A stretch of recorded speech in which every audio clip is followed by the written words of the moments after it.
ഔദ്യോഗികമായി സ്ഥാനാർത്ഥിയെ പ്രഖ്യാപിച്ചിട്ടില്ലെങ്കിലും ചാലക്കുടി ലോക്സഭാ മണ്ഡലത്തിൽ UDF ബെന്നി ബെഹനാനു വേണ്ടി പ്രചാരണം ആരംഭിച്ചു. താഴെത്തട്ടിലെ പ്രവർത്തനങ്ങൾക്ക് പുറമെ ചുവരെഴുത്തുകളുമുണ്ട്. ഗ്രാമപ്രദേശങ്ങളിലാണ് തെരഞ്ഞെടുപ്പ് പ്രവർത്തനം ഊർജിതം.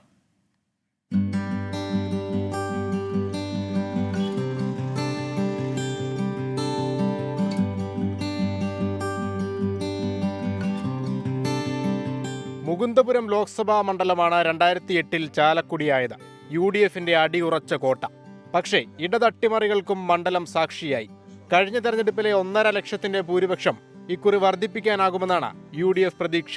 ചാലക്കുടി പാർലമെന്റ് നിയോജകമണ്ഡലം കോൺഗ്രസിന് UDFന് വിജയിക്കാൻ എല്ലാ സാധ്യതയുള്ള നിയോജകമണ്ഡലമാണ്. സ്ഥാനാർത്ഥി നിർണയം ഔദ്യോഗികമായി പ്രഖ്യാപിച്ചിട്ടില്ല. അതുകൊണ്ട് സ്ഥാനാർത്ഥി എന്ന നിലയിലുള്ള പ്രതികരണത്തിൽ ഞാൻ മുതിരുന്നില്ല. ബെന്നി ബെഹനാനിലൂടെ തന്നെ മണ്ഡലം നിലനിർത്താനാണ് ആലോചന. കണ്ണൂരിലെ പാർട്ടി ഗ്രാമങ്ങൾ എന്ന പോലെ ചാലക്കുടിയിൽ UDFനുമുണ്ട് കുറേ ഇടങ്ങൾ. അതിലൊന്ന് ഇടവൂർ. സ്ഥാനാർത്ഥി പ്രഖ്യാപനത്തിന് വളരെ മുന്നേ തന്നെ ഇടവൂരിലെ ചുവരുകൾ ബെന്നി ബെഹനാനു വേണ്ടി ഒരുങ്ങി.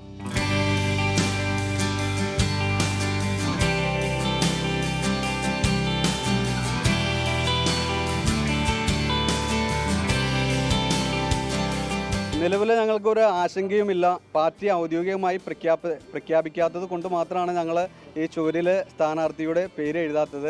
തീർച്ചയായിട്ടും ഞങ്ങളുടെ ബെന്നിച്ചേട്ടൻ തന്നെയായിരിക്കും ചാലക്കുടി പാർലമെന്റ് മണ്ഡലത്തിലെ UDFന്റെ സ്ഥാനാർത്ഥി എന്നതിൽ നിലവിൽ ഞങ്ങൾക്കൊരു സംശയവുമില്ല. ഒരുപാട് നമ്മൾ പ്രചരണ പരിപാടികളിലായിട്ട് മുമ്പോട്ട് പോകാറുണ്ട്. വീട് കയറുന്ന അടക്കം ഒരുപാട് കാര്യങ്ങൾക്ക് ഒരുപാട് യുവാക്കളെ പങ്കെടുപ്പിച്ചുള്ള പരിപാടികളാണ് നമ്മൾ കൂടുതലും ആസൂത്രണം ചെയ്യാറുള്ളത്.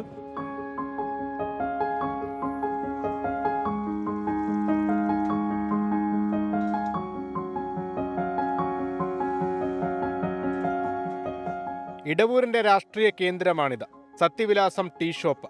തെരഞ്ഞെടുപ്പ് കാലമാകുന്നതോടെ ചൂടുള്ള കടികൾക്കൊപ്പം ചൂടോടെ ചർച്ചകളും. പണ്ടേ മുതലുള്ള എല്ലാ രാഷ്ട്രീയ പാർട്ടികളും ഇവിടെ വന്നിരുന്ന് രസകരമായി പറയുകയും ഓരോ കാര്യങ്ങൾ ചർച്ച ചെയ്യുകയും വളരെ സൗഹൃദ അന്തരീക്ഷത്തിൽ ചർച്ച ചെയ്യും, അതേപോലെ തന്നെ പിരിയും. വളരെ സന്തോഷകരമായിട്ട് രാഷ്ട്രീയം കൈക്കൊള്ളുന്ന നാടാണത്.